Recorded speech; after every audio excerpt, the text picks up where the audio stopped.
is Wednesday, the 1st of October. Oh, Bone Thugs, first of the month. It's sweatshirt weather, baby. It is. We'll see how long this stays on. The first long sleeve pod of the year. It may be cold, but it gets hot in here. It does. It is 12:57 p.m. I made it to the office today. You did. Ross is the greatest co-host. You're the GOAT, dude. Sports podcast history. Thanks for being here, So Ross. what time did you wake up? You know, it's a slow wake up. Cool. Sometimes you wake up at 9 but don't get out of bed till 11. Jealous? Yeah. Kind of. I I used to love sleeping in. I think those days are behind me. I've catered my whole life around it, except I do. Good for you. You know, I naturally wake up around 7 or 8. Yeah. All right. Week 4 is in the books. What a week. What a quotable week. Quotes. You love the quotes. I can't wait to unveil the point differential power rankings. It's a roller coaster this year early. There was a lot that happened this past week. So I was thinking about how it was going to affect the top. Are you cheating a little bit and checking out the point differentials before you come into the pod? Okay, good. No. Good. I just am paying more attention to the scores. Put it that way. It's like, you know, a couple blowouts, I'm thinking in the back of my mind, well, this is going to mess up the point. You know, that's how I see it now. I love it. We're trying to change perspectives here, man. It's working. That's so funny. But there was one game that was like, oh, boy, this is really going to. I think I know which game you're talking about. Yep. All right, let's do a 1-minute board meeting up top. Okay. Kind of like this. Deal. We're staying solid around 45,000 views per 28 days. Good. We crossed 50. We got to 54. Okay. The Wednesday, Tuesday situation, we dips us, so it brought us back into the 45. But do you mean like bringing back up weekends? Like we're more. Yeah, so we get, obviously you can see the bumps here on the screen. You know, obviously we get the bumps over the weekends and then it dies down. But my point is cool. that it's exciting. We got up to like 54. We lost Eli's baseball pod at the tail end, so he had some good views on that. Oh, so yeah, he did. This is just strictly us. Okay, we're finally strictly football here. Okay. That said, Eli, come on the pod, talk playoff baseball here. That's right, dude. October. Oh no, nothing like some playoff baseball. Go Reds. Shit. Oh shit. Okay, we're gonna dive straight into the infamous point differential power rankings. Everyone in Chico's talking about them. I can't go anywhere in this town. I am getting a lot of people now, or not a lot, but more and more people like, oh, you do the sports podcast. Cool. That's cool. Good for you. Good for us. Not you though. Go team. You're the star of the show. I don't think so. No. No. Well, you're carrying it. You're carrying it, Ross. No. Thank you, but disagree. All right, let's get into it. Okay. We got the A, B, C, and D teams for point differential. Point differential. The PDPR. What do we have in store? The unveiling is here. We have a new number 1 team. Yeah, we do. At the top. The Lions of Detroit. I never doubted them after week 1 and that odd loss in Green Bay. I did. No, we all did a little bit. We were concerned, but I'll take the accountability from you. Okay. The concern has vanished. Ross St. Brown is so good. He's a G. He's so good. I'll wait. Do I comment now? Or do we wait for the games? You know what? We'll comment as we go if we want to. Okay. Is there an AC Sports Pod curse? Oh, for Montgomery? Yeah, 9 carries, 12 yards. Yeah. We talk about Derrick Henry and Saquon just disappear after that. Tough starts to the year for those guys. Something to watch there. Interesting. Whenever we put respect on somebody's name, or maybe it's just mine. Probably just the way the game flowed. Yeah, no. They kind of trade possessions here and there. I wouldn't write too much into it. Montgomery's amazing. And so is Gibbs. Or read too much into it. You can't write too much into it, but yeah, you know what I'm saying. Read, right. Whatever. We're waking up here. It's 1 p.m. The Seahawks staying steady at the 2 slot. The Bills steady at the 3. Nice. The Colts dropped a few. They're at the 4 rather. Okay. You could say that's due to an unfortunate bonehead play by one of their receivers. Donnie Mitchell. Yeah. The Broncos jumped 12 spots to 5 after their Monday night. You knew it was coming. Drubbing. They're here. The Broncos are here. After back-to-back just heartbreakers, you knew that they were going to get on track, and they faced a team that just really doesn't look like they're having much fun. Yeah, we'll dig into without that. Joey B. We'll dig into that a little bit. The Jaguars Skip right over them. Hate them. up. Up 4 spots. They're in that 10 spot first few weeks. Now they're sitting at 6. It looks like they are for real. We got 2 AFC South teams in the top 6. How about that? A lot of jumps this week, man. The Vikings still, after that loss, at the 7 spot. Very interesting. And then here's where it gets wild. The Chiefs jumped 10 spots to number 8, and they're actually tied with the Patriots, who jumped 11 spots. Yeah. What? Yeah. That finishes our A group. What stands out to you? Oh, well, the AFC having 3 teams jump in. Broncos, Chiefs, Patriots. Again, not so sure it's a true reflection of the best teams in football, but over the course of the season, perhaps it'll get ironed out. My big takeaway is just massive jumps for a few of those teams. Massive. And I think, the Broncos, they are a playoff team. Let's not get confused. Yeah.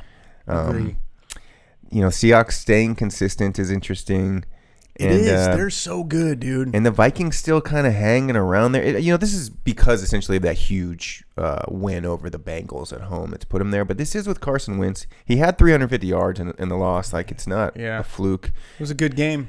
Addison and Jefferson combined for like 240. So yeah, I guess the Vikings are still for real. Yeah, they've got a lot of talent. McCarthy's going to come back, should he? And I think we're going to talk about some, like, who should start scenarios. Yeah, it's a good question. And O'Connell, man, it's a good coach. Yeah. Okay, the B group. We're going to go with 7 teams since the Patriots were tied for 8th. We have the Packers at 10, Eagles at 11, Rams at 12, Chargers at 13, Commanders 14, Texans 15, and Cardinals 16. What stands out to you here? Oh, gosh, bunch of good teams in that group. I feel like over the course of the season will probably slide up a little bit. Really, really solid teams in that group. All potentially playoff teams? Yeah, they really are. Houston getting their first win. They jumped 6 spots from 21 to 15. Big for them.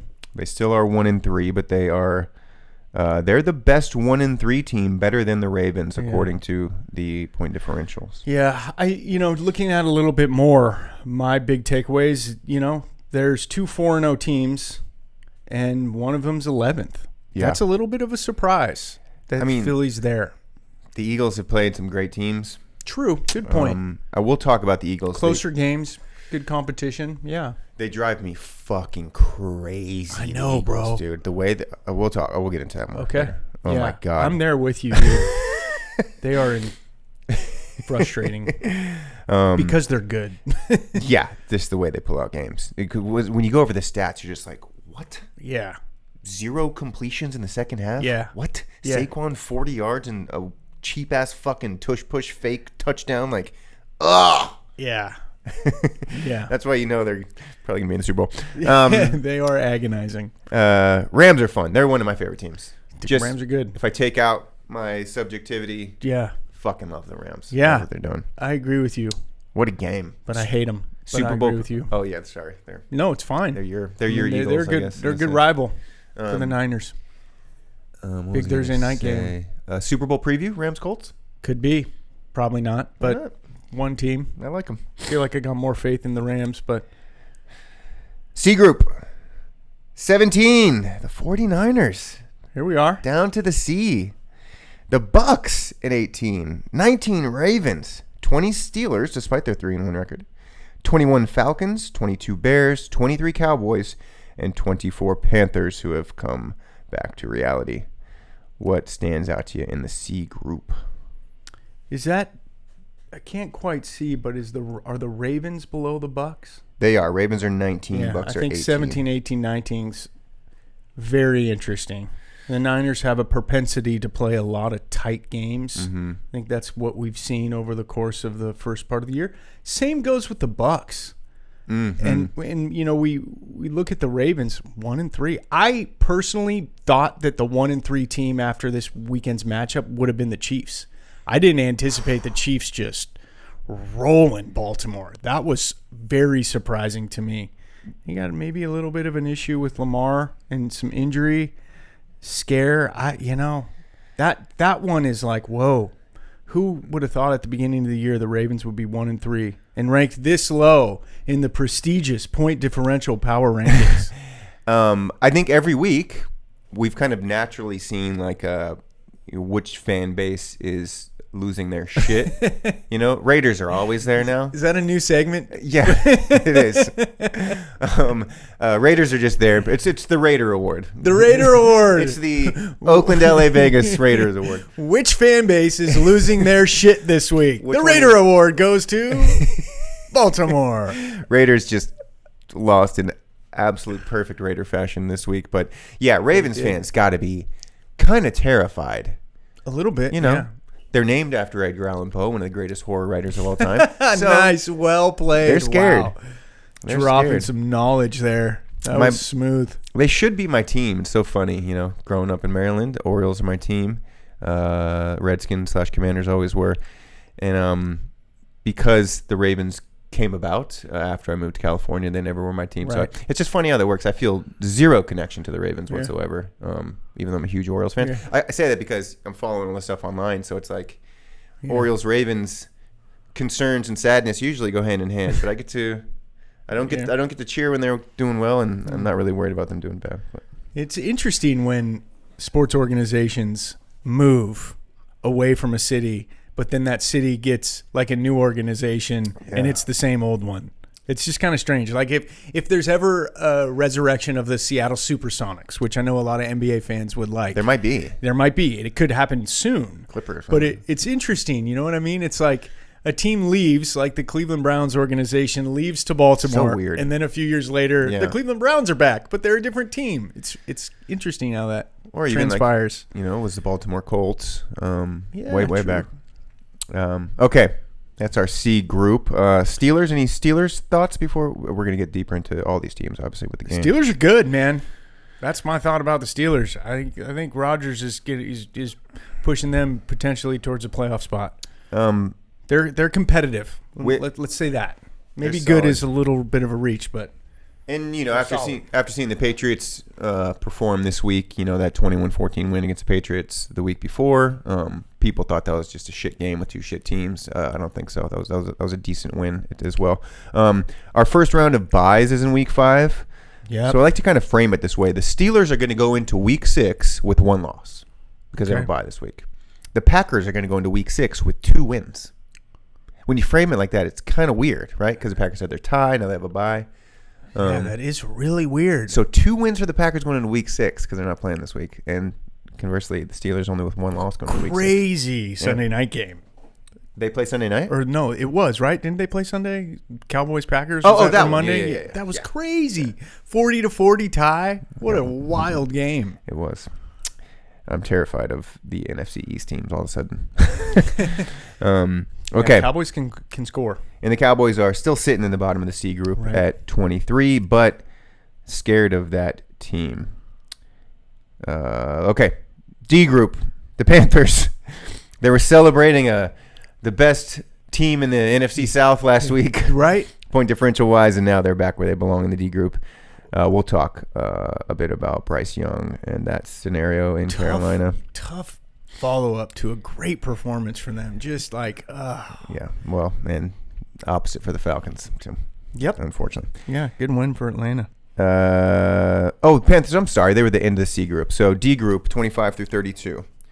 We have the Raiders, Giants, despite their huge win. The Jets, Dolphins. Sorry, I'm just making sure I counted for those. I did. Jets, Dolphins, Browns, Saints, Bengals, and Titans now the runaway 32 team with a minus 69 point differential. Oof. Lions have a plus 49, so that's our difference there. Anything to say about the D teams? Just the D teams make so much sense to me, whereas the A teams, there's a few teams in there that don't make sense. It's kind of interesting. That's why this is a good list. Yeah, it's really interesting how you look at the D teams and every single one of them, you're like, yeah, I'd kind of assume they would be there. Can we say that in the NFL, there's always a rotation of a couple teams that become good every year, right? We know that. Yep. So we can expect the A group to change a little bit, whereas the bad teams are kind of always bad. Yeah. They don't until change they're much. not. Yeah, but like I guess they stay bad for a longer duration. I don't even know what my point is. No, there, that's a great point. I see what you're saying. Like I don't know. It's harder to emerge from being a dormant in the league than it is possibly to stay as a contender in the league. And the Bengals are down here. True. But that said, we still look at them as dormant or doormat. I don't know which one you said. But both. but they did miss them missing the playoffs last year. They still kind of felt like, this is just what a disappointing bad team. I felt like they were coming this year. So With Burrow, they would have been. It is interesting. I mean, you look even from 24 down. Let's include the Panthers. Let's include from 22 down. Yeah, these teams have kind of been there for a while. Yeah, that is interesting. Okay. It is kind of interesting. The Saints did cover the 15.5 point spread this week, though. So. I wonder if out of these teams, who has the best to make a push this year? Ooh, great question. Well, I think we obviously have to say the Giants. Because the Dart Show, yeah. And now the Browns, R.I.P. Jody Flacco. They're going to have some young blood in their quarterback as well. I like the Saints kind of. Yeah, still. Rattler. They potentially can do some stuff. They're 0-4. Yeah. So, yeah, we're going to go Giants, I think, are the runaway with that. The Jets, I was looking at those numbers from Monday night. Fields had a decent game. He was running the ball. They are one of the most surprising 0-4 teams, right? I mean, they played such a tough game against the Steelers in the first week. It was neck and neck, and they don't look like an 0-4 team. They look like they should have at least one win. Who is the best? They are the best 0-4 team. That said, there are only 3. But yeah, there's some friskiness down here. I'm going to say the Raiders. I'm going to go if Kenny Pickett starts. I don't know. You're going with the Raiders, okay? I'm going to go with the Raiders. I think the Raiders are going to make a little bit of noise. Maybe not a lot of noise. Genty breakout game last week. That's why I'm saying it. Yeah, we like that. And now he's back to his normal stance. I don't have to worry about him anymore. I was so worried about him. I was worried about him getting bullied. We'll see what happens. Okay, let's run through what the playoffs would be today if we used point differential only. In the AFC, we have the Bills at the 1 seed, the Colts at the 2 seed, the Broncos now leading the West at the 3 seed, and the Steelers at the 4 seed. My takeaway here is that the Steelers are going to run away with the AFC North? Could happen this year. I mean, the Ravens are 1-3. It's looking, the other, Browns and Bengals are garbage, even though the Browns can still beat you any given Sunday. And we don't know about them with the rookie quarterback moving forward. But Steelers are what stand out to me here, and it just seems like this is their year. Aaron, it's like it's all lining up, baby. Yeah. Lamar's hammy. He's going to be out next week, maybe 2, maybe 3. Maybe after the year. It's hard for me to jump on board with that just because it's the Steelers and they do this every year. And it was like the same thing last year where they're like, they look like they're going to run away with the division and then it gets kind of towards the end of the season and they flounder a little bit. I guess the big difference is Rodgers. I mean, if they can keep Rodgers healthy, then I would say, they're going to have a really good chance at winning the division. Yes, but I would argue that the big difference is the Baltimore defense. Oh, yeah. That's what's like, what the fuck? True. Yeah, the Ravens. They're not going to fucking win anything. I don't know. Yeah, I mean, well, gosh, now that I think about it a little bit, there was problems with them last year early in the season, giving up a ton of points. And then they moved Humphrey to the strong safety spot or moved him down to the linebacker spot. They made one personnel change that seemed to unlock a lot of things for them defensively. I mean, that's a well-coached team, good organization. Look for them to make some adjustments, but yeah, I see what you're saying. I mean, if they continue to struggle on that side of the ball, it's going to open the door for Pittsburgh for sure. I do. It does feel that Lamar, although his numbers have been decent the past few weeks, it feels like something's a little off. So maybe this hamstring thing has been an issue, and we just haven't known about it. Yeah. But he feels a little off. The defense is way off. Derrick Henry now kind of falling off a cliff. Fumbling. Bill Simmons has this the year from hell term for it happens to one team every year. Yeah, I want to say the Niners might have been it last year. Yeah, I hope so. That was right, and it has to do with injuries and just everything. Sure, but Baltimore does kind of feel like a year from hell team. And it's usually a team that has high expectations, right? Yeah. So what's their schedule's been really tough. That's one thing I would give them just a little bit of grace with. But we'll see. We shall. I'm a big Baltimore believer. Okay, you are. I think I've always been like that. I just kind of like the Ravens a little bit. I'm romantic for Rodgers, man. I want him to win, bro. I want him back in there making a run. Yeah, it'd be so cool. You're right. It'd be so cool for Chico. Yeah. I get that. Okay, the NFC division leaders. We have the Lions at the 1 seed, the Seahawks at the 2 seed, the Eagles finally in the right place at the 3 seed, and the Bucks finally in the right place at the 4 seed. These look like some pretty solid teams to win their divisions. You might disagree with that Seahawks pick there. And wild card spots in the AFC, we have the Jags at 5, even though they are 6th overall, still behind the Colts. Chiefs finally there at 6, and the Patriots sneaking into the 7. Are the Patriots a wild card team this year? No way. Okay. Enough said. Good talk. Yeah, that's all up to the Ravens, I think, right? True. The NFC wildcard teams would be the Vikings at the 5 seed, Packers at the 6 seed, and Rams at the 7 seed. Rams and Seahawks. If anything, this kind of shows us look, the NFC North is still fucking solid. Yep. The Seahawks Rams are a great 1-2 punch with the Niners still sitting there, they're still 3-1. Totally. And then that AFC West, we have no Chargers making the cut here this week after a pretty bad loss in New York. Oh. So there we are. Really. Again, the NFC just is so competitive and so tough. And I feel like each week we do this, the playoff picture looks totally realistic to me. Right, I know. That's it. Every week I'm like, this is how it's going to be. Yeah. But this week, I feel like the AFC playoff picture looks a little more realistic than it did last week. I don't think it's as good as the NFC, the teams that are in at least, but I could see that being legit. I think because the Chiefs are now in the picture, the Broncos are in the picture, the Steelers are there. Right.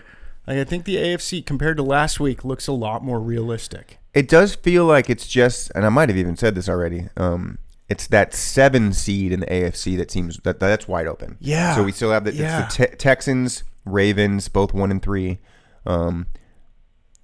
Who theoretically should be battling for that 7 spot, but can a team like the Patriots sneak in there and nab it? I don't really see another team that could potentially do so. So I guess the Patriots are they're in the conversation now, I guess. Yeah. I mean, you're so right, dude. Yeah. I mean, there could be a 7 seed in the AFC that's like, what the heck this year?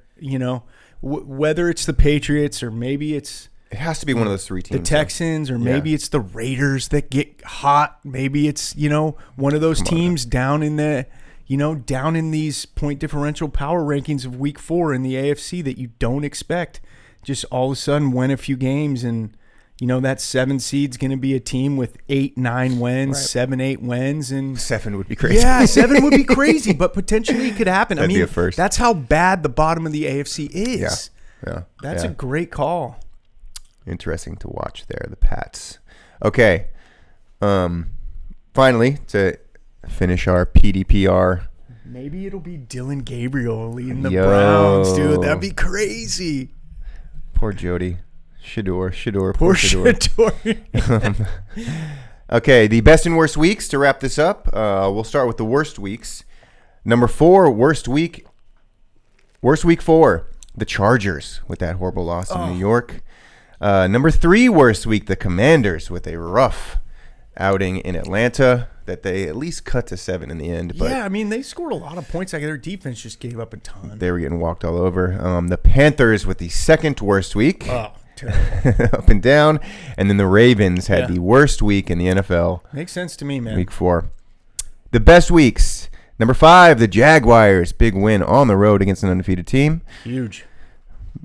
statement game, you could say. That's what they were saying all broadcast. Yeah. The Texans. It's almost like they wanted it to happen. There were some questionable penalties in that. Oh, no. Yeah. Oh, no. Did you see the Upton Stout pick? That was crushing. What happened?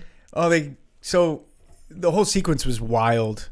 Like, the Niners wanted to decline a penalty to make it 3rd and 12 instead of, like, 2nd and 17 with the Jaguars backed up. But supposedly, like, the refs already made the decision before Shanahan wanted to relay that he wanted to decline it. So he was upset. Oh, wow. And they gave basically Jacksonville an extra down. They got it to, like, 3rd and 11 or 3rd and 10, and then Lawrence dropped back and threw a pass, and Upton Stout jumped the route and picked it and set us up with great field position. It felt like the momentum was changing. We just scored a touchdown the previous drive. And they called a pretty ticky-tack PI on that play. That was just like... That's rough. Yeah, and then everybody on, social media, Sherman's weighing in, all these others, greats are weighing in on Twitter. Like, that's a rough PI call. Yeah. So, but he hooked Hunter a little bit. So, I mean, the back judge called the flag. If technically was it a penalty? Sure. But was it a ticky-tack one? Definitely. Yeah, definitely. It was a good play. I mean, he jumped the route. To me, that was kind of like, man, we can't catch a break in this game. But, yeah. Fortunately, still 3-1. There's my rant. Good. I didn't, because of my my poor homework this week, I didn't get to watch much highlights, so I appreciate any in-game analysis that you bring. I'm purely stats today. You're still a production machine. Don't you worry. I got your back. This is cramming for the test at the last minute. So we had Jags 5th best week, Texans 4th best week with that shutout against, granted, the worst team in football, but the much needed performance by the Texans. The Chiefs with the 3rd best week. Whew. Patriots with the 2nd best week, and the Broncos with the best week. That last game on Monday night kind of went under the radar a little bit, maybe. Did sneak. It's not really seeping into people's brains that the Broncos are fucking legit. Yeah. Again, played one of the worst teams in football, but yeah. I'm scared of them, and we will talk more about Bo Nix. It's funny, dude. The schedules are so funny because it's like, Denver played Cincinnati at the most perfect time for them to get back on track. It's just weird how things kind of line up. Like, the stars align. You play a team at the right time. You're coming off a couple tough losses. Right. All you need is that and a nice win to get all the confidence in the world. Just remind yourself, oh, yeah, we're going to be fine this year. Right. Or it's just so interesting. There's a few games like that throughout the entire season that really just, I don't know, seem to catapult the script of the year for some teams. It's just, you could probably go over them at the end of the season and be like, yep, that game kind of changed everything in that division, or that game changed the playoff picture, or that's when you knew that this team was going to make a run to the Super Bowl. It's just weird how that transpires. Yeah, luck of the draw kind of. Huh? Yeah, a little bit. Okay, let's dive into the games here. Here's my second rant. We love it. Might move a little more quickly through the games this week, maybe. I don't know. We'll see. Dude, can we just give it up for the game notes, though? Give it up for the game notes. Should we? So good. I went backwards starting with the Monday night game, but let's start Thursday. Let's start from the beginning. Seahawks, Cardinals. Here are my notes. What stands out to you, Ross? Oh, dude. Okay, so this is funny because I was kind of like, what's going on with MHJ last week? I'd been mentioning a little bit. Like I think he had like 10 catches for 127 and 1 touchdown over 3 games to start the year.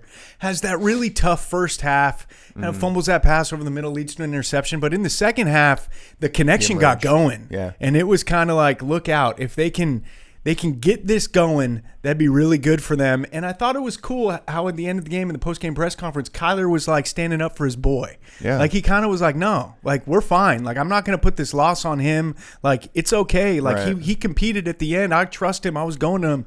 I really liked what he had to say. It was kind of like, okay.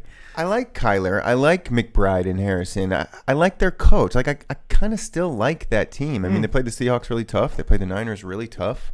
Yeah. So I'm not out on the Cardinals. No. The notes are poor Kyler, no Arizona run game. Trey Benson 8 for 35. Harrison stock up ? We're gonna have a new bit this week. This came up a few times. Is he a star? We're gonna ask about some players. Okay. Kenneth Walker, a star. Yeah. And then Darnold wins. All he does is win. Any note there that stands out to you?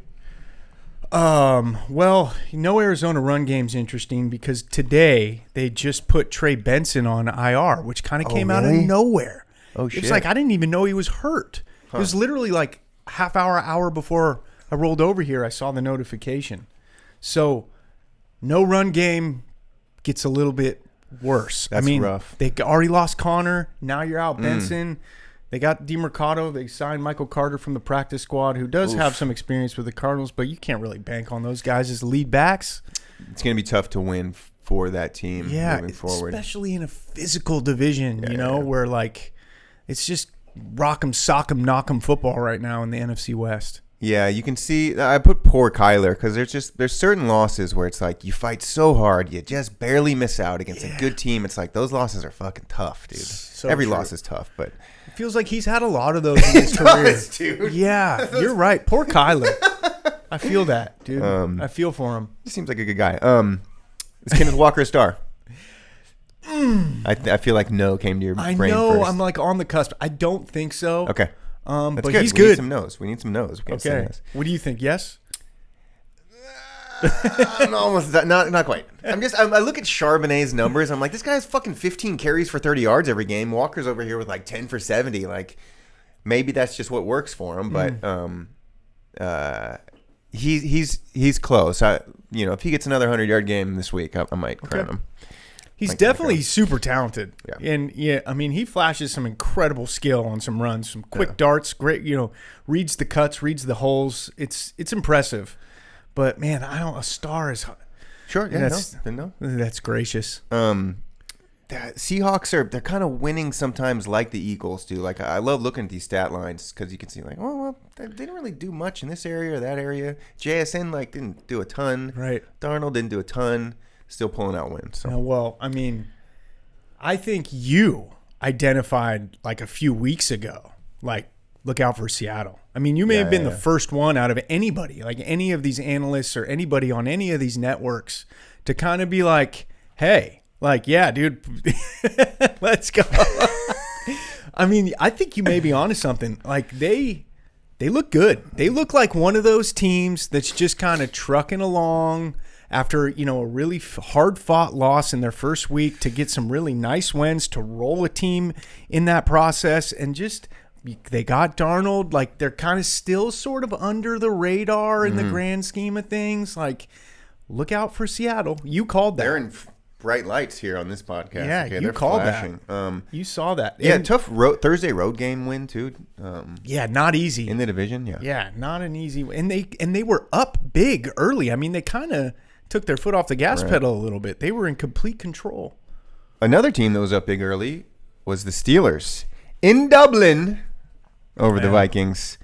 Wentz did way better than I thought. 30 for 46, 350, 2-2. They had to throw the ball a lot to try and get back into that thing. Yeah. Jefferson and Addison are both back. Addison's literally. Back, yeah. Jefferson just statistically. The Gainwell game, I'm going to skip over that note and get back to it. The Gainwell game, he did very well. Jalen Warren, is he kind of on the outs now? Well, he missed the game. He was hurt. Yeah. Gainwell just looked like he really fit that offense well and what they were doing. True. Steelers, one loss headed into week 6. I mentioned that. Okay, let's get to Aaron Rodgers here, Ross. Yeah. He has the internet ablaze. He owns TikTok. A 41-year-old man. Love it. There's no one that gets more attention and love, by the way. It was a big, hell yeah, fuck you media for painting this guy as such a bad guy. And obviously it all ties back into fucking COVID, basically. Totally. But he's just in terms of, the social perception, that's such a big deal in today's era. So true. He goes through these waves, but his stock is fucking peaking. I like it. I didn't know that. And it has to do this week, by and large, is that a phrase? With people thinking that he was drunk before this game.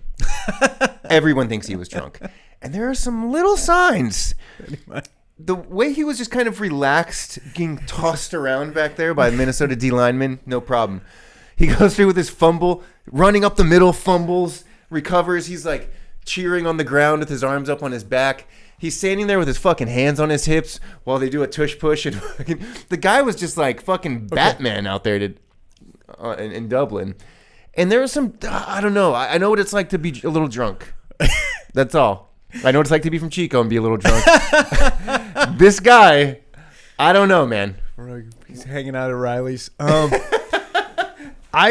Okay, this is interesting. Full disclosure, I was smashing some miles in Upper Bidwell Park Sunday morning because this was a 6:30 a.m. game. I got up and went running before all the other games kicked off, so I didn't watch this game. Okay. This is news to me, but my mind goes to there was a post-game interview he did years ago where he was totally slurring his words.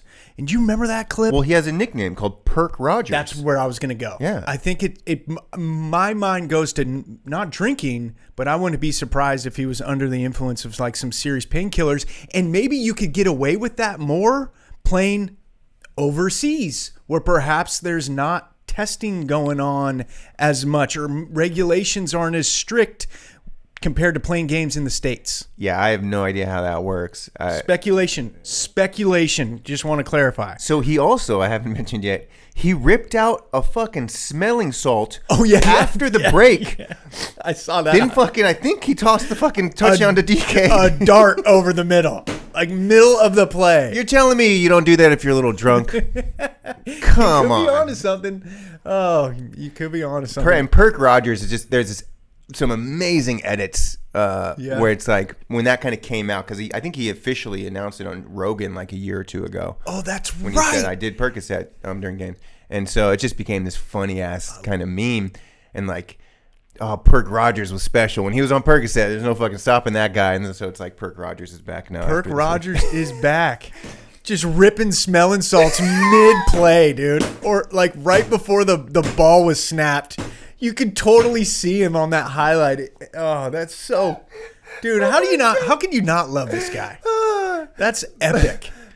So apparently smelling salts are illegal in the NFL now for a team to provide them, but a player can bring their own. Some weird ass rule. Okay. It's just, I don't know why that would make a difference. Banning the team versus player.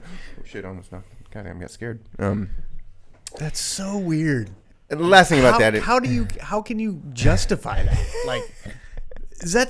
Are you serious? That's what I heard. I didn't look into it, but I think it's because they just don't want teams kind of using that as a traditional kind of solution. Right. Oh, you had a concussion, here's some smelling salt to wake up or something. Yeah. I don't know. Yeah, and a lot of players at the beginning of the year were upset that they banned. I mean, George Kittle kind of was this is a joke.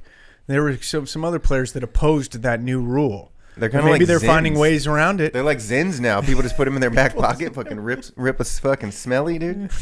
Rogers, what an epic move. Yeah, that's my only takeaway from the Vikings-Steelers game, now that you mention it. Awesome. Perk Rogers ripping smellies. Get drunk. It's Guinness Rogers. Now. Okay, all right, my bad. Last thing, Pam Oliver was definitely wasted at the end of the game. It's not the first time that's happened to her. Yikes. Yeah. I'm not trying to snitch. Actually, I'm kind of snitching on her right now. I'm not the only one saying it. Obviously, the internet's talking about it. But she was, yeah. What was the weather like? You know what? I'm gonna edit that out. I feel bad even saying that. Okay. We love Pam. The weather was fine. Okay. Because I've noticed her have trouble speaking in post-game interviews when it's really cold. And I wonder if it's more of a body reaction to maybe. Chattering, shivering, maybe. Cold can't articulate my words. Okay. Yeah. So, have you watched the post-game interview? No. Yeah, check it out. But okay, I saved you from having to delete that clip. The fans were amazing. First game in Ireland, they kind of adopted the Steelers. They had huge Steelers flags and terrible towels and all that stuff. So. That's awesome, dude. Yeah. All right, we are taking our time on this pod. Let's try to scoot through this. Commanders Falcons. Honestly, don't want to talk about this much. Not much to say. The Falcons just had a breakout game. All their stars were killing it. Our front seven is a little worrisome, but I'm not going to overreact. I am going to the game on Sunday. I bought my ticket. Commanders, Chargers, Los Angeles, baby. Let's go, dude. I'm doing it by myself. I got a train ticket Saturday. I normally, if I go to games, I'll splurge and get nice seats. This one, I'm upper fucking deck, $60. I don't give a fuck. I just want to be there. Jaden's first game back in a while. Dude, so. I'm happy for you, bro. I expect some clips. I expect some pics. Expect some content, dude. I was talking to a buddy of Be mine. paying attention to the AC Sports channel on Instagram, everyone. Check out AC Sports Pod this Sunday for some awesome behind-the-scenes action at the old Commanders-Chargers game. That's AC Sports Pod, in case you didn't know. One of my buddies who he ran D1 Bound or Sports Recruits CLA. Yeah. He now runs the Max Preps account. We had a little business talk yesterday, but he knows Jaden's mom like well. He knows all these guys because he's been on the sidelines in LA for years. So sense. He knows. He just casually dropped that the other day. So like, cool, dude. Hook me up. He's in LA. We might link up. We'll see. Cool. Let's go, dude. Me and Jaden and Plunkett might link up. That'd be sick, dude. Yeah, I'm gonna skip past that Commanders game. Fuck okay, fair enough. Giants Chargers. Wow. I'll read the notes here. Jackson aura off the charts. It really is. The big internet comment was that the Giants finally have a black quarterback. Wow. He's really accepted in the community. I didn't see that, but that's hilarious. That dance he hit after, yeah, he's I love this kid. He only threw for 111, so let's not freak out. I know, but he can run. Yeah, 10 for 54 and a touchdown. He had a huge, I think, 3rd and 1 conversion that he really bounced great off with of that. RPOs. Against a great defense. Yeah, really.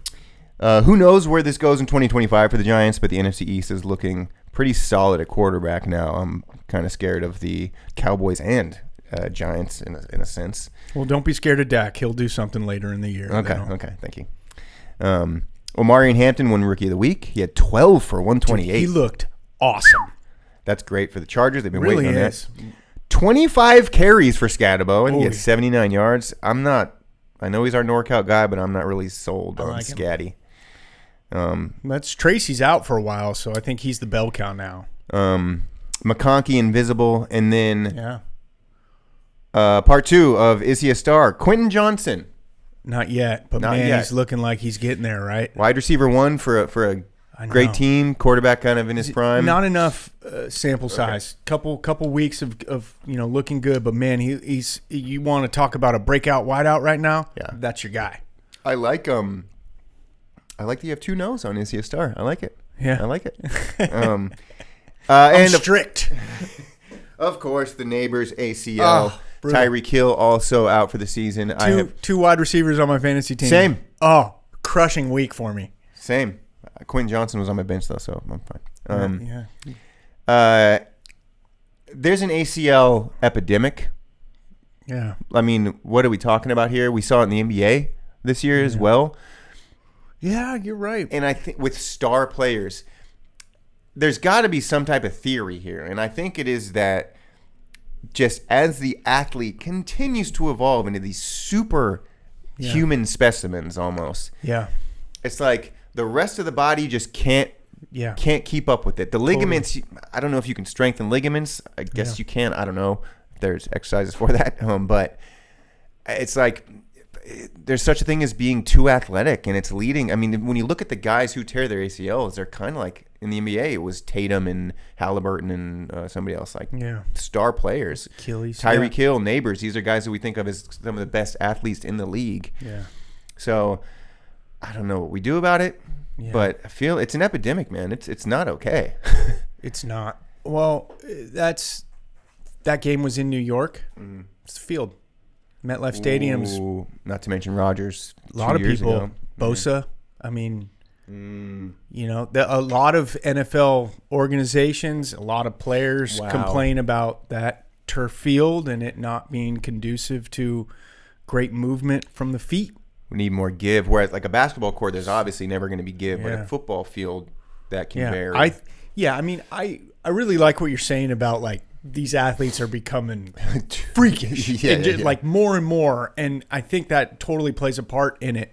Because of that, we should be providing them with like the best sort of environment to succeed and not get hurt. Like, duh. And when you think about all the money in the league, like it's absolutely insane that every field isn't the most scientifically fucking tested and proven best possible field. Yeah. I mean, let's help these guys out. Let's ban turf, maybe? Yeah, maybe. Grass? Like, what are we talking about? What are we doing? What are these little pellets? They're not good for the environment. They're not good for the health. They're using wood chips now, I heard? instead of pellets or something. I don't know. All right. I didn't know that either. Okay. Any other Giants Chargers comments? Just that 3 rookies in that game: Dart, Omarion Hampton, big breakout game, and then Scatterboo. It's cool. I like when rookies get a chance to shine early and do their thing. How do you feel about the Chargers? This is a pretty bad loss in Jackson Dart's first start ever. It really is. Cross country, playing on the road is hard in the NFL. Any given week, Yes. I kind of, it's. I don't look too much into it, depending on what happens the next couple of weeks. Is it? I mean, Bad it's loss. just Browns Packers part 2. Yeah, just a bad loss. Yeah. They'll bounce back. I think they're really good. We'll see. Hopefully not this week. Wait, Chargers Commanders worried. this week? Yeah, I'm worried. That's the game. Oh, duh. That good game. I don't know. It's rough. I don't feel. I'm a little scared for my Commanders this year. You're gonna be repping down there though. Yeah. We rocking that JD5 jersey? I don't know. Maybe. Might have to wear the Kirk Cousins shirt. I don't know. We'll see. You like that? I have a black Clinton Portis Redskins jersey. Oh, that's kind of nasty. Yeah, I'd probably have to wear that. Yeah. Might be hot. Titans Texans. Quote of the week. Quote of the week from this game. What's he say again? If we keep it a buck, we ass. That's great. You know what? I saw that and I was like, this kid's going to be a star. He's coming in here, 4 games in the league. He's already telling his whole team that you're ass. Or we. He said we, so he's including himself in that. He did go 10 for 26 with 108 and a pick. But it's good. You know, is Shadur going to say that after 4 weeks? I don't know. I like Cam's mentality. Well said. He cares a lot, which is at this level, like, you know, mentality is a huge part of what makes a winner. Especially young like that. You're right. So Couldn't have said it better myself. I agree with you wholeheartedly. I love the accountability. Texans have the best scoring defense in the NFL. Interesting. That tells me they're going to be. They've allowed like 50 points this year or something. That's it? Insane. Yeah. It's insane. So Just got to get that offense going. yeah, that tells me that they're going to be one of the playoff teams. You're right. You know, I agree with you. they're going to stick around. Defense wins Yeah. championships. I mean, their defense is too good for them. to Yeah, mess they up. get to the quarterback. So I think we've settled the AFC. They're the 7th seed. Yeah. It's all settled after 4 weeks. Well, Woody Marks had a nice little game. Oh, he could be emerging. So his name's Jaquavius on Google Stats, and then I'm looking him up on Fantasy. Like, who has this guy? Couldn't find him because his name's Woody. Did you watch the game? What do they call him? I think they call him Woody, but Okay. I think it's like a nickname. It's just like Jacory and Bill. Is he like? Does he not like the name Jaquavius? Good question. I need some answers here. I want to talk to this guy. You're asking the wrong guy. Unfortunately, I wish I could help you, but I got to be honest. I'll tag him. I didn't even know that was his name. Yeah. I've always thought of him as Woody over the last few weeks. It's like the Texans got this guy that maybe stealing some time from Chubb here. Oh, 100%. He had 119 total yards from scrimmage and 2 touchdowns. So great game for him. Eagles Bucks. Okay. Fucking Jalen Hurts, 130 yards again. Like I mentioned, 0 completions in the second half. Saquon 19 for 43, and that was just most of it was off that stupid fucking touchdown. Ban the tush push. Goddard, top receiver, 4 for 37. Yeah. Another block field goal. We haven't focused much on this insane year for special teams. It is. Kick returns, punt returns, block field goals. Yeah. It's out of control. Yeah. Maybe we'll break that down a little more next week. Good idea. I like that. Didn't they change the kickoff rule too? Because recently, in the past few seasons, we haven't seen many electric kickoff returns, and obviously, it's one of like the best plays in football when it happens. So they've made a concerted effort to adjust the rule to give more teams opportunities to return kicks, and I think they're seeing the fruits of that decision early on this season. The kickoff return, that's very clear. Clearly different. We're seeing much bigger returns now. That makes sense. The blocked field goals and punts. Right. Look, there's been some punt returns for touchdowns too. That happens. It's not like that never happens. Yeah. But more blocks than usual. The blocks are so I'm just, do you have a theory as to why? My theory is that the refs aren't calling leverage every time that they should call leverage.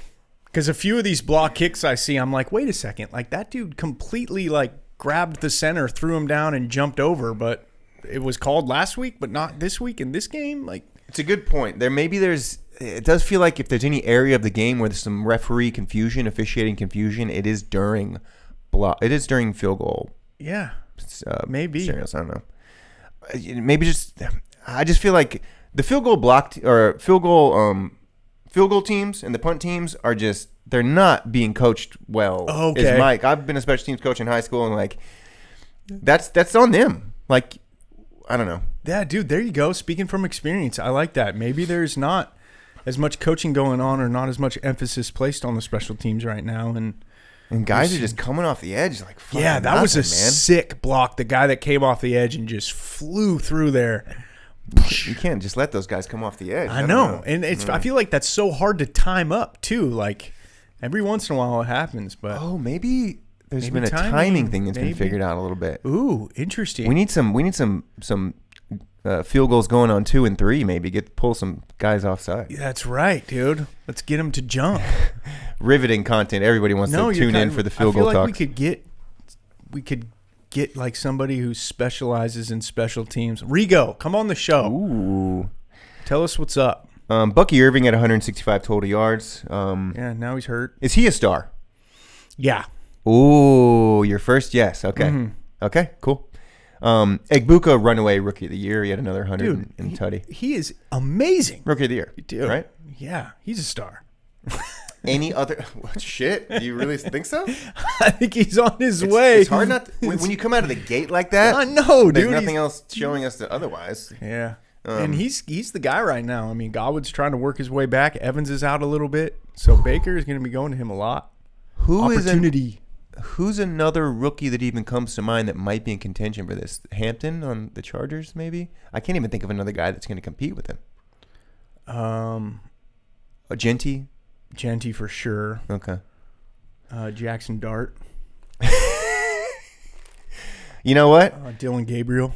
My that Jackson Dart comment I had back in week 2 came full circle pretty quickly. Sure did. You know what? Yeah. It took a right blow there, out there, 450-yard game, but that didn't last long for us. You're right. I was thinking about some of the, hot takes we had in our first episode this year, and a few of them have materialized, including Dylan Gabriel is going to start a game for the Cleveland Browns. Did we say that? Your boy over here did. Okay. Yeah, and there was a couple more that you said that have materialized too that I was thinking about. We should go back and I'll go back and do some notes. Take some notes. Watch that. See how good we're doing. I do need to go to Chico State and find an intern to help us get some highlights out there of the pod. I like going back and watching some of our early season shows to just see where we are prediction wise. We will talk about the Lions and Browns in a second. Patriots, Panthers. We've talked a bit about the Patriots already. Can you just read your first note there? Panthers, LOL. Panthers, LOL. We talked about if the Patriots are wild card contenders. I mean, they're kind of in the combo, whether we like it or not, I think. Hunter Henry, is he the best Henry this year? He has like 4 or 5 damn touchdowns. You know, he's solid. He always has been solid. I feel like I don't know, he's never been able to string it together consistently, but certainly has the attention of people now. You know, every now and then. Former Charger, he's like Gronk's, not the AI from Twitter. Gronk's replacement, Henry was. They got him a few years ago, and just quiet seasons. It's nice to see him. It's nice to see guys kind of doing well in year 7, 8. In the tight end position, we have our boy Ertz on the Commanders, who's still doing well too. I like to see the old tight end still plugging away. Love it. Cardi B's baby daddy had 6 catches for 101 yards. He finally had a good game. Yeah, I feel like that's his best game so far this season. And look, Bryce Young scored first drive, up 7-0, and the Patriots rip off 42 in a row. It's amazing. Dalton came in, had a 91-yard touchdown drive at the end of the game. He did. Who should start? Keep going with Bryce right now, but man, okay, that was ugly. That was ugly. I'm getting a little frantic about Bryce. Yeah. And I'm not a Panthers fan. I've nothing invested in this. He is from California, so maybe we always like our Cali QBs coming out of high school and everything. Yeah. But I got to see him play for Alabama in Atlanta a couple years ago. That was cool. But and he looked amazing against Miami. But I'm just if I was a Panthers fan, I'm like I feel like I'm losing my mind with this guy. I don't know. Yeah. Another like 120 yards or something. Yeah. He just makes me feel like I'm in an insane asylum for some reason. Yeah, man. This is the script that unfolds for a few of these top guys. They just can't ever get it going, and then they're done, or they're a backup, and then maybe just maybe they'll get a shot a few years down the road to resurrect their career. Feels like that's what's going to happen with him. Yeah, it really does. Oof. It's tough. Who they drafted? Who's he drafted ahead of? Ooh, good question. I do not know. We don't Google on this pod, so. Was it the Richardson year? Stroud year. Okay. Richardson year, right? Right? That was the Bryce year? First overall. Yep. It's a rough one. Too small to be first overall. Drake May. Any Drake May feelings? Second-year quarterbacks? A very important, nice game for him. Yeah. I think, he showed what he can do. He rumbled in for a nice score, played solid. That's a good sign because he was kind of trending downward too, not looking great. Yeah, nice win. Second year quarterbacks are a big theme for this podcast this year. We talked about them. One of the first things we talked about. We got a close eye on them. It's unfolding a little bizarrely here. Obviously, the Jaden injury put some weirdness into it. Bo Nix did have some pretty shitty games up until this week, so it's not like the Broncos are there. They're here, but he's still not like just fucking lighting the world on fire. No, not yet. May, it's like, who's the best second-year quarterback now? It's Jaden, but who's number two? Caleb's kind of had a good couple weeks. Yeah, McCarthy's been out. Penix bounced back this week. Assuming Jaden's he's still the best, but who's the second best second-year quarterback? I don't know, man. It's so hard. It's so hard to say. You have to pick one at gunpoint. Yeah, if I had to pick one at gunpoint, I'd say Bo. Which I guess we're still... but he was ranked like 31st in the league in like quarterback metrics. Yeah, totally. Weird beginning for the second year QBs. Spencer Rattler still chugging along. Good drop. Well played. Speaking of Spencer Rattler, Bills and Saints. Allen with another kind of mid game that they just win 200 yards, one touchdown. I mentioned the Saints covered the spread. I'm glad I don't gamble because I wouldn't win money, but that 15.5 point spread looked like a little much. Saints did okay against the Bills in Buffalo. Khalil Shakir, is he a star? I don't think so, but I love me some Shakir. Are you sure he's not a star? Yeah. Okay. I'm sure. Okay. Any thoughts? He's solid though, dude. That's so solid. I'm surprised they don't go to him more, but maybe they kind of like just keeping him right under the radar a little bit. 6 for 69. Yeah, and he's got a few games. He's great possession, wide out, just doesn't drop passes, gets open, it's good in the slot. I mean, he's a solid player. The Bills, man, the Bills. Is this the year? It's just they look really freaking good so far this season. Like most complete team, it feels like so far. I mean, what are the odds that a team outside of the Bills or Chiefs makes a Super Bowl? I mean, it seems like it's so locked in.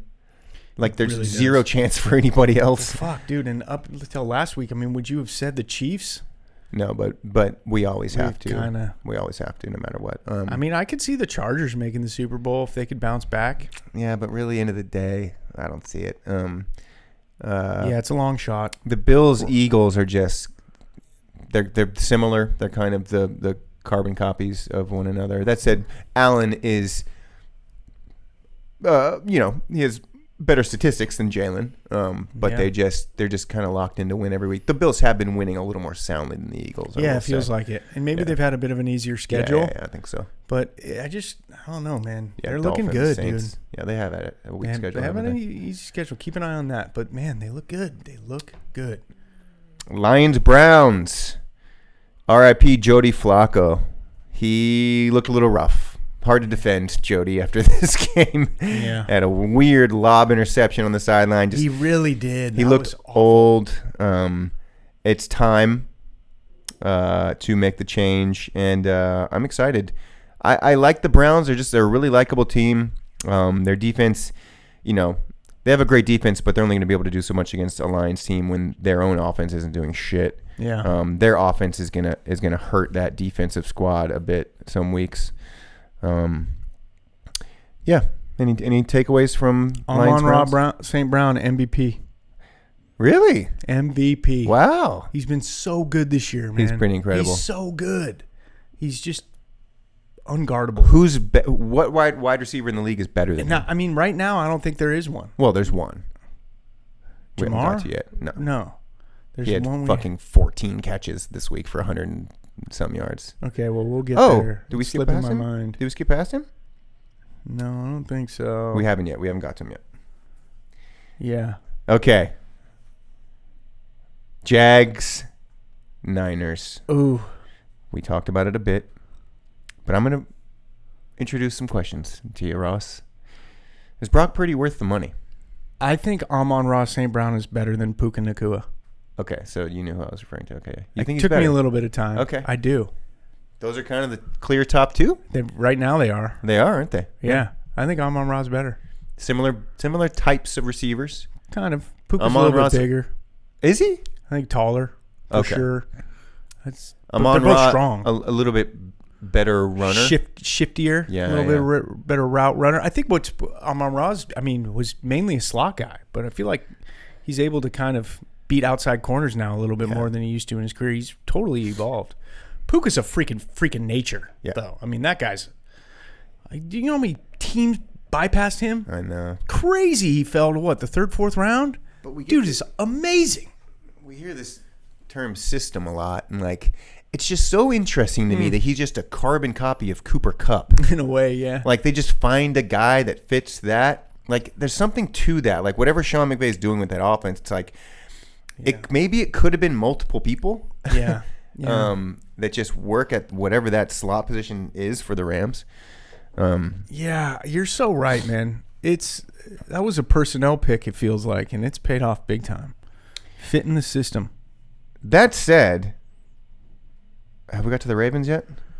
No, we're doing Niners, Jags, but we can move on. I don't How think are you on Etienne, time, by the way? I'm good. Okay. I don't think Etienne is a star. You don't? No. I think we can put him there now. You think so? Put him there now? Okay. Because if you just look at, it's just the running backs being consistent week to week is kind of rare now. We got James Cook. We got Etienne. Did he have one bad week? He might have had one bad week. There's not a ton of guys that come to mind, honestly, outside of that have been crushing it every single week. Maybe Gibbs. I don't know, but I don't know. I think he's been, up to this point of his career, could be considered a disappointment considering how hyped he was coming out of college. Okay. He's had a bit of a fumbling issue throughout his career. I think, this new system with Liam Cohen, he's really thriving in.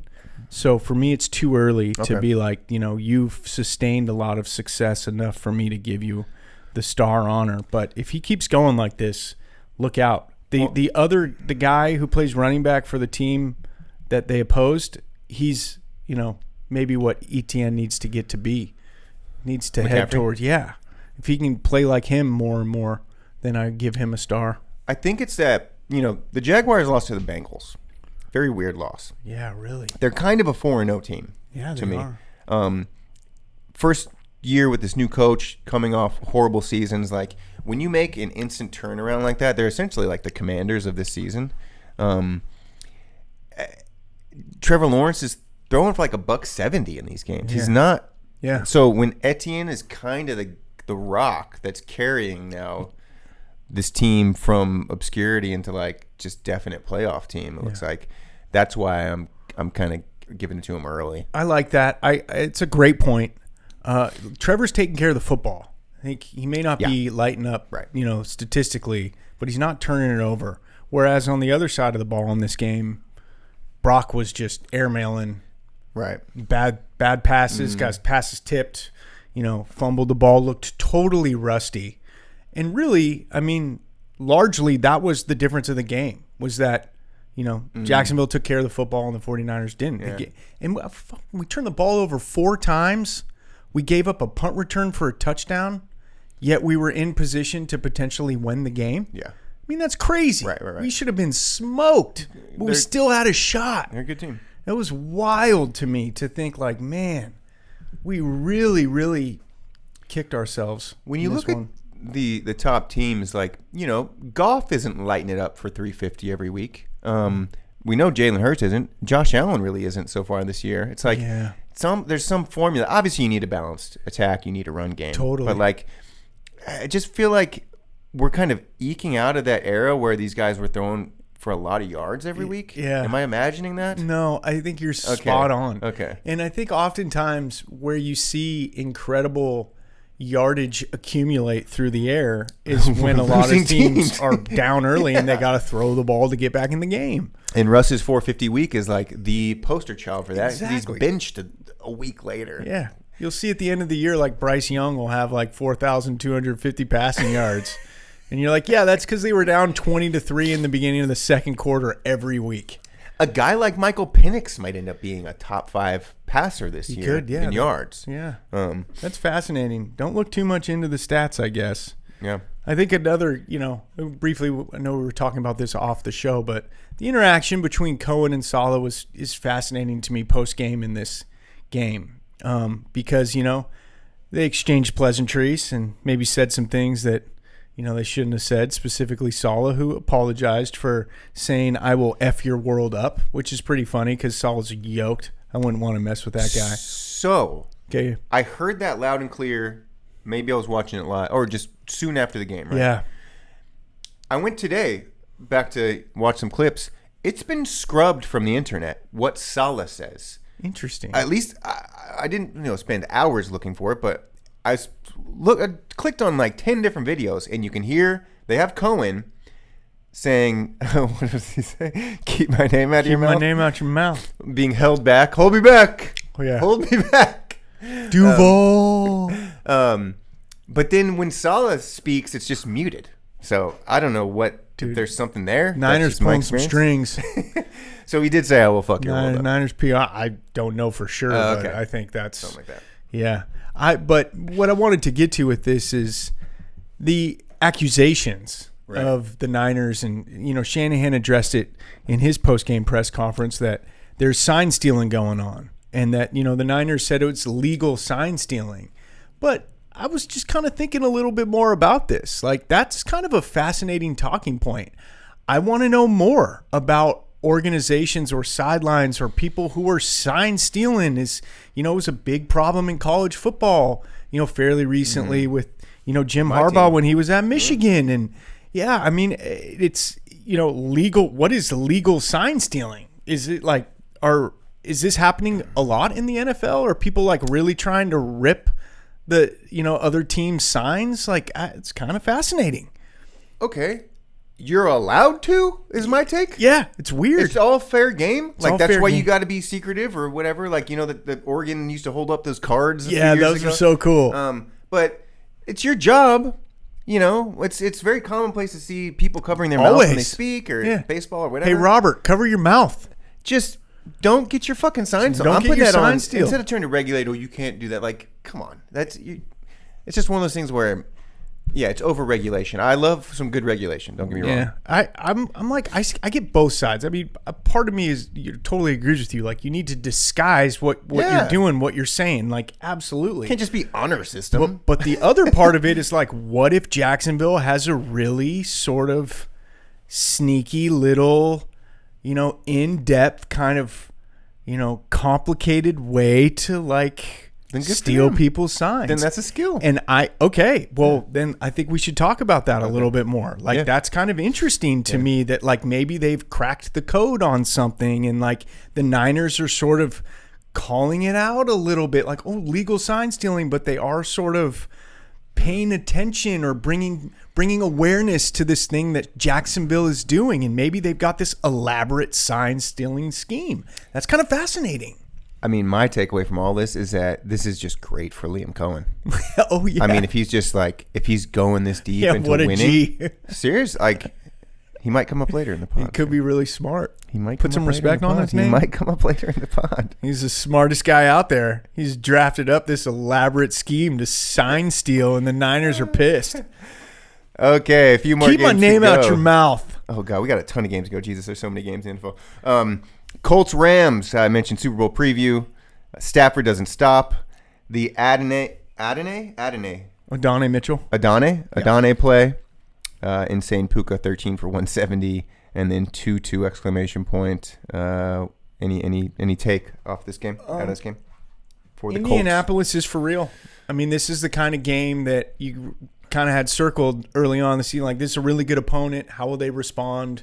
You know, a lot of people have kind of been like, well, they're not that good. They just had a hot start. Like, to play neck and neck with the Rams and essentially, like, basically lose the game because of a boneheaded play. This game could have gone Indianapolis's way. Like, the Colts are here. Yeah. That's my big takeaway from this. Obviously, the Rams won. The Rams are good. We know the Rams are good. Puka's insane. But, man, Indy is impressive, even in a loss. Interesting. You know, in the history of boneheaded plays, I think the Leon Lett Super Bowl play kind of stands out, even though that was inconsequential. Shout out Don Beebe. What a legend.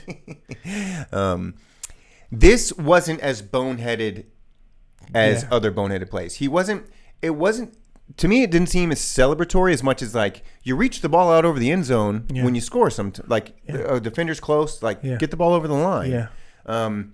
You don't need to do that, but that's a kind of a normal instinct for a lot of runners. It sure is. So, man, but just to lose the game on that, bro, that's rough. lethal. That's rough. A little karma for the It sure is. The field Spencer Strider. I was just thinking that. Right, I'm right there with you. Man. It's funny how things like that work themselves out. I'm not mad at this being a Super Bowl preview. I think that Stafford is just a fucking animal that's not stopping in year 16, 17. Stafford Rodgers. Oh, bro, Rams can we get that Steelers would Super be Bowl? amazing. That would be incredible. In 2025. Bears Raiders. Okay. God, the outside of Aaron Rodgers owning the internet, Raiders fans are number 2 in owning the internet, and just the memes and clips of just absolute panic and tears and rage is gorgeous. I've been DMing a lot of Raiders fans. Having fun with that? Yeah. Geno 117 and 3 picks. We mentioned it was a GNT breakout. Amazing. He's got his Michael Myers stance back there. Yeah, dude, look incredible. out. I'm so cool. I'm so glad they did that for him. It's so cool that he can go back to what he was. Don't Love try it. to change up what he did in college. That dude was an animal. That long run, the way he, horrible missed tackle on that touchdown run. But he just, like, you knew the guy was going to miss for some reason. Yeah. Is he just slippery, Yeah, GNT, or what? he is, dude. What is it? Yeah, I don't know. He's got something. He does. And maybe it's his confidence now. Maybe it's like, I'm untouchable now that I'm able to do what I've always done the way I want to do it. So the Raiders traded a 5th rounder for Kenny Pickett before the season. Seriously, do you think so? One more. Give Geno one more game. Look, I saw Kenny played us last year. We barely beat the Eagles with him. It was an amazing game. That was a great game. But we should have lost that game. There was a big Devonta Smith drop that Kenny put on the numbers. True. I actually really like Kenny Pickett. Yeah, he's not one bad. of those. He's kind of the next Darnold, ready to break out, been on the bench for a few years, guys, to me. Made fun of his small hands coming out of college and all that. But He did. I think he's probably way better than Geno at this point, after what we've seen from Geno. Yeah, It's bad, dude. it is bad. And, you put up here Bauer's regression year. Did we expect to hear that? No. And what's strange about Geno is it's like, I mean, did he ever have a great tight end in Seattle? I Not feel that like I can think of. not one comes to mind, right? It's like, bro, you got a great tight end. Throw the ball to it just opens everything else up. He relies so much on these wideouts, and Tucker's been nice, and Jacoby Myers is nice, but the obvious tremendous weapon in the passing game for them is Brock Bowers, and he's not throwing to him. Well, similar to Jaden Daniels, there's a lot of prevailing wisdom that teams are just going to, you have a season under your belt, you can scheme for this guy a little better this year. Sure. We might see that with Bowers. I'm sure he's getting doubled a lot. Ooh, good point. And they're just forcing Geno to use his outside guys. But all that said, I mean, there's a lot of talk about, is Pete Carroll fit to be a head coach anymore? I think the insiders are like, Pete Carroll's doing a really bad job. They only lost by 1 on a blocked field goal. That's true. But they were in position. But I think Carroll's taking a lot of heat. The age thing matters, We see it with our presidents, the last two presidents that we've had. Like, once you get into your mid-70s, late 70s, it's like you shouldn't probably be in charge of anything. Yeah. Hate to say it. Yeah. It's coming in 30 years for me, but yeah, not the Carroll era, not starting out well. No, it's a good point. I think you're onto something. I do, nice win for Chicago. Say that. Yeah. It's a big win for them. They're back, baby. That was important. Really important. Is DJ Moore a star? He used to be. I mean, but dude, I feel like he's been on the cusp throughout his game, and he's had a couple good seasons. He's super talented. He's kind of we'll see. I don't know. Where is he at? Yeah, where's he at? Is kind of the number one guy now. It feels like a dude. I was gonna say like a Dunze's maybe on his way to being a star. Okay. Okay. Ravens Chiefs. Unless you have anything more for the Raiders. No, sir. Ravens. Jackson out at least a week. Cooper Rush, system fit ? We see Mariota kind of fitting the system perfectly for the Commanders when Jaden goes out. Cooper Rush is the worst backup for Lamar Jackson. Almost called him Jamar Laxon. Oh, that's so true, dude. How much is their offense going to change if Rush has to start? Well, yeah, and recent years they've had Huntley, who's like a running quarterback who played some games. RG3 was there for a minute. Yeah, and Josh Johnson maybe spent a little bit of time there. I mean, they've usually backed up Lamar with a guy who has a similar skill set. Cooper Rush does not. That is a great take, dude. What's going to happen? That said, I really liked Cooper Rush and the Cowboys last year. Yeah, he was not bad. I feel like he was almost like, to me, the best kind of quarterback signing for a team. I thought he was going to go start somewhere. Yeah. He sure played like he deserved it, So, gosh, yeah, all eyes on the Ravens for sure. Yeah, that is going to be wild. It's going to, dude, their whole team, their whole offense is going to have to, adjust to that. It's not just, obviously the QB spot. It's going to be Henry. It's going to be Zay Flowers. It's going to be Mark. It's going to be their offensive line.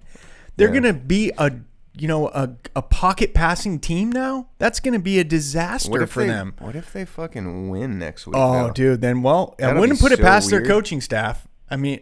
Or do they have a bye? No, they play. Oh, they're hosting the Texans. Yeah, interesting. Gosh, that's a good Texans team. And they get after the quarterback, no doubt. Okay, so yeah, very interesting, man. System schmistem. That's classic, dude. Mahomes breakout. Ravens D is so bad though. So that's the other thing too. Mahomes 4 touchdowns. Chiefs are the Chiefs. The Ravens D has been putrid, so maybe we shouldn't overreact to how good the Chiefs looked. Yeah. 0 run game for anybody in this game, which is interesting. And that's another sign that the Chiefs, maybe they still aren't the same old Chiefs. No run game. Xavier Worthy's back.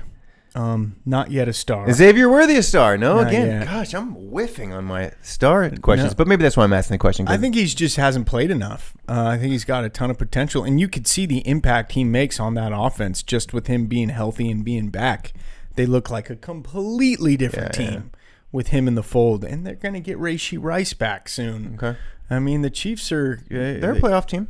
They could be, they could might be on their way now. Team, though. It's a nice win for them. And Mahomes really did break out. He had his first really, really solid game this season, it feels like. And just a reminder to everybody, they're here. Derrick Henry, 8 carries for 42 yards. They were playing from behind. They couldn't really run the ball. They were down early, trying to fight back in it. Kareem Hunt, 13 for 34, so anemic run game. How'd Pacheco do? No better than that. Okay. I think Mahomes is their leading rusher. Well, that's not good. Packers Cowboys, What the a tie game. game. Dude, what a crazy game, bruh. Cowboys scary ? Packers going to have 2 wins heading into week 6, we mentioned. Pickens breakout. What a game. Dak and Love elite. Jacobs 157 total yards. Dobbs 3 tutties. Yep. First 3 touchdown game of the year, I believe, for anybody. And Watson returning soon. What is your note from this game? Oh, just a crazy game, man. I mean, thank you, I want to say, to both teams for putting on a great show. It's a shame it had to end in a tie. I mean, it was awesome, dude. Super electric. My huge takeaway is Pickens, you know. I mean, he just really flashed a lot of his potential in a game like this, and he's going to get a lot more opportunities with CD shelved for a few weeks, and he'd kind of always been like waiting for him to really sort of break out. He's obviously got the capability, and you saw it, and it was nice. He's third place for Internet Star of the Week. Okay. A lot of people love Pickens. A lot of people waiting for him to have this 8 for 137 game. Is that the best game of his career? I mean, it feels like it. Interesting. Very interesting stuff in Dallas. You know, CD out, and they still do this.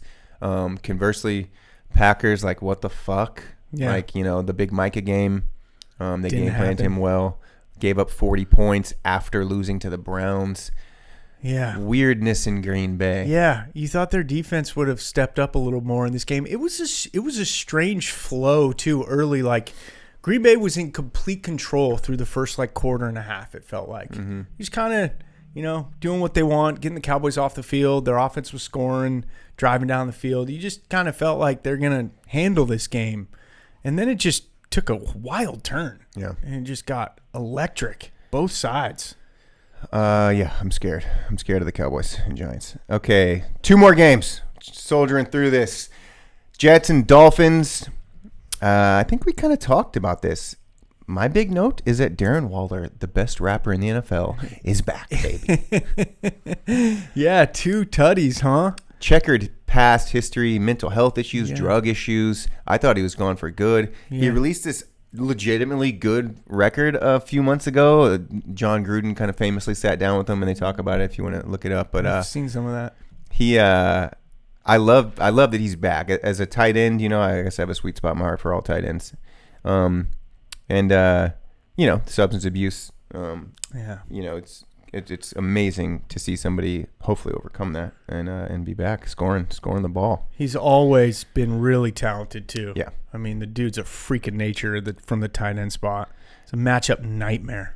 Not a ton to talk about with these 2 AFC East teams. They're bottom of the barrel. They're bottom of the barrel. Yeah. It was horrible to see Tyreek Hill's knee moving like completely the wrong direction. It's a brutal injury. Here was my thought, because I have a Dolphins friend in a text thread. Does Tyreek Hill retire? I don't think so. Okay. But, yeah, I was thinking the same thing when that injury happened. Like, that might be it for him. I get interesting vibes from him in terms of, like, his love for the game. And maybe I have no idea what I'm talking about. It's just a feeling. But, like... Yeah, a couple year ago, he had those issues on the sideline.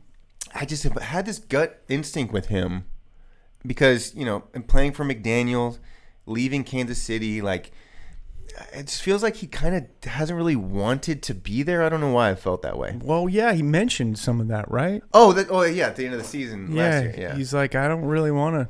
And there was, you know, you had that bullshit run-in with the cops before a game, but, like, he did that. I don't know what it is. It just... Yeah, I think you're right. I don't feel that... does he love the game? There's, like, a little... Dare I say, like, Antonio Brownish stuff? There feels a little bit like it. That's a great comparison. That's where my mind went. One of the most talented people to ever play the game. And just one day he might be like, peace, I'm done. And, you know, and I'm not going to... I feel bad even saying this stuff because I have no idea what I'm talking about. I don't know the man. But, you know, he's smiling as he's going off the field. Obviously, that's not like a... I almost kind of knew he was going to be smiling. Yeah. Like, there's a feeling of like, oh, I don't have to play anymore. Yeah. That might be super insensitive and rude of me to say, but I might be totally fucking wrong.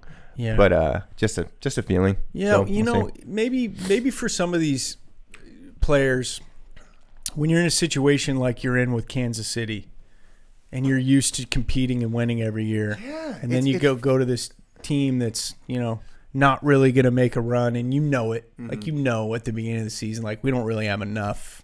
And it's got to be tough mentally to just, you know, strap on the helmet, get the pads on, go to war every week, and think like, damn it, a few years ago, we're in Super Bowl contention. Now I'm here in South Beach, and we're just not very good. And that's the thing about the NFL is that it's a little different than any other sport in that, like, you have to be so passionate and mentally all in. You do in every pro sport, of course. But, like, if there's even an inkling, like, it does feel good to stop playing.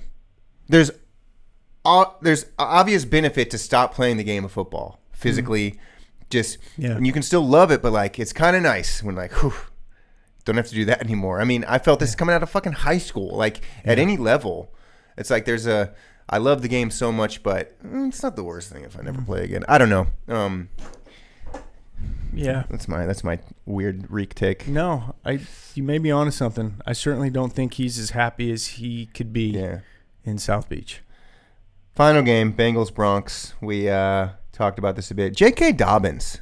Nice little game for J.K. He's a Derek Carr nominee this week. And Harvey, dude. Harvey looked good on some of those runs.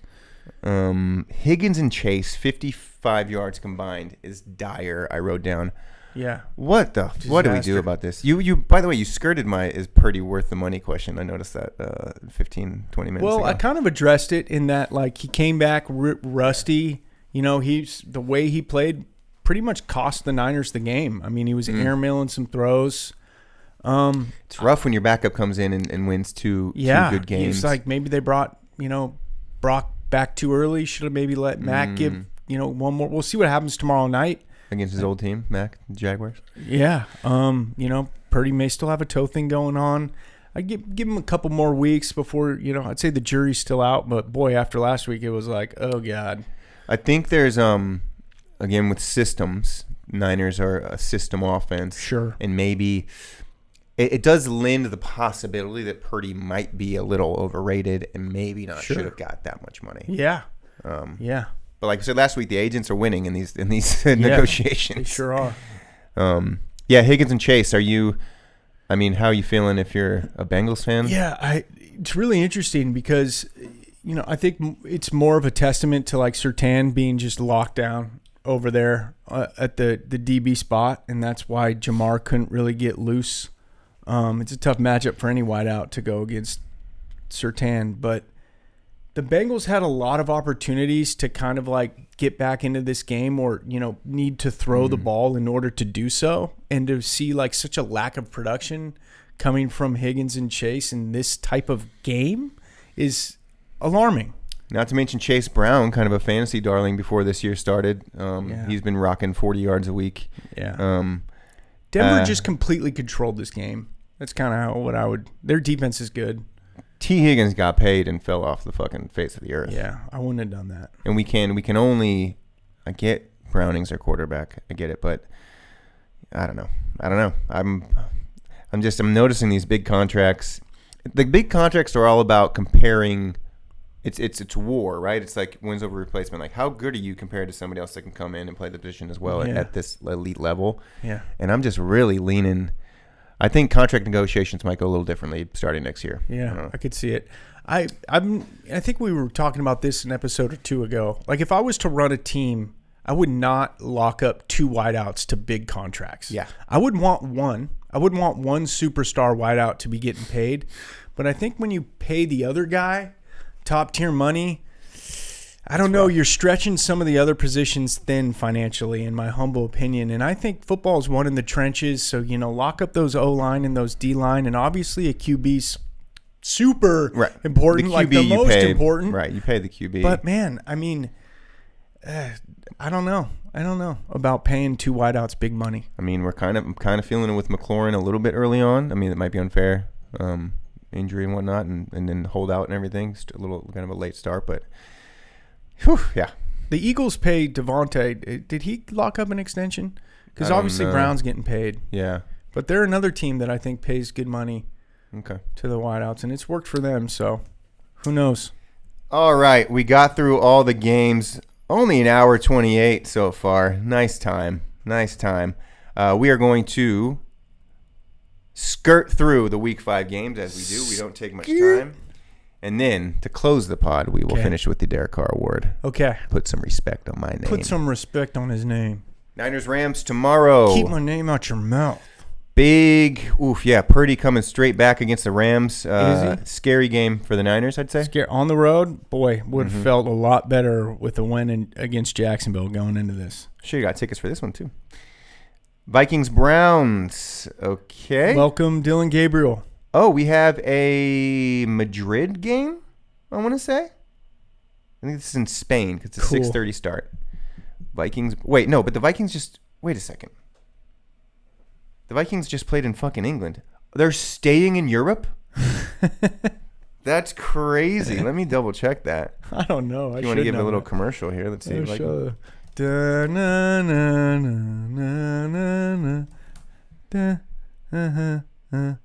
London. That's crazy. The Vikings are playing in Europe 2 weeks in a row.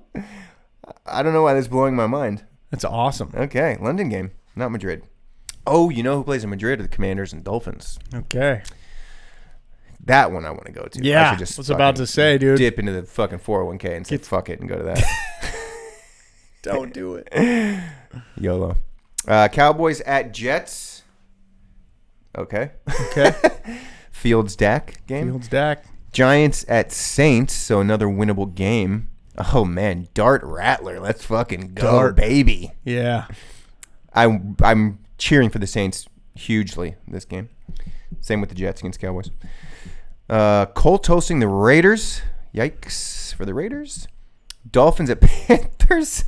Shitty matchups so There's far. some shit matchups, yeah, which I'm always fascinated by. Broncos at Eagles. Whoo, the Eagles' schedule is kind of crazy, though, and they're 4-0. Yeah. Yeah. The NFC East kind of notably has the toughest schedule division. This year. Yeah. It's interesting how that all works. They're going to fucking win again against the playoff team, probably. Maybe. Texans, Let's go, Bo. Texans at Ravens. Interesting. Big game for the Texans. Big opportunity for the Texans. Big game for the Ravens. Ravens could fall off the face of the earth. 1-4? Ooh. It's still not over if they go 1-4. Yeah. Like you could very easily see that team. Yeah. They're 500 in week 10 before we know it. Yeah. Titans at Cardinals. Okay. Big win for the Cardinals, maybe. Come on, games. Cam Ward. Interesting games this week.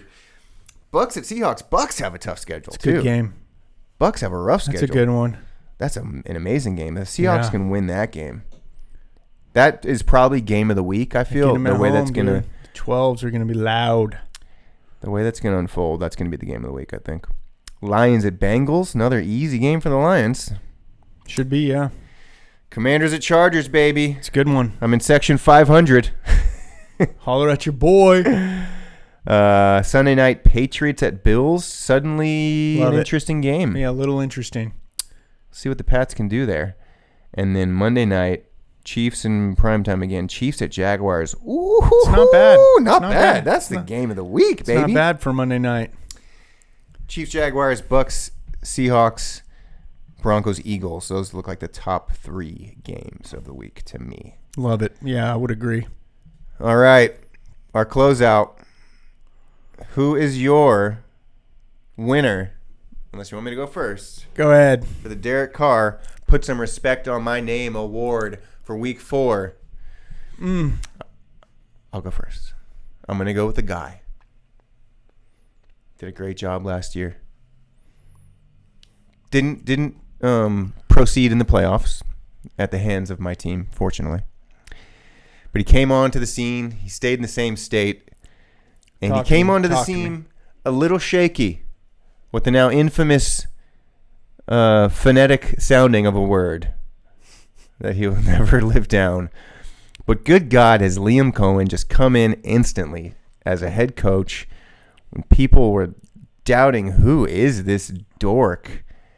We see him picking fights with coaches after games, stealing signs, almost 4-0. You know, Travis Hunter, Schmavis Hunter. We don't even need him. I'm going to just win with this team, baby. I think we got to already put some respect on Liam Cohen's name. I'm sorry to say. That's okay. Yeah. It's okay. It's a good pick. I mean, I don't think anybody predicted the Jacksonville Jaguars to be where they are.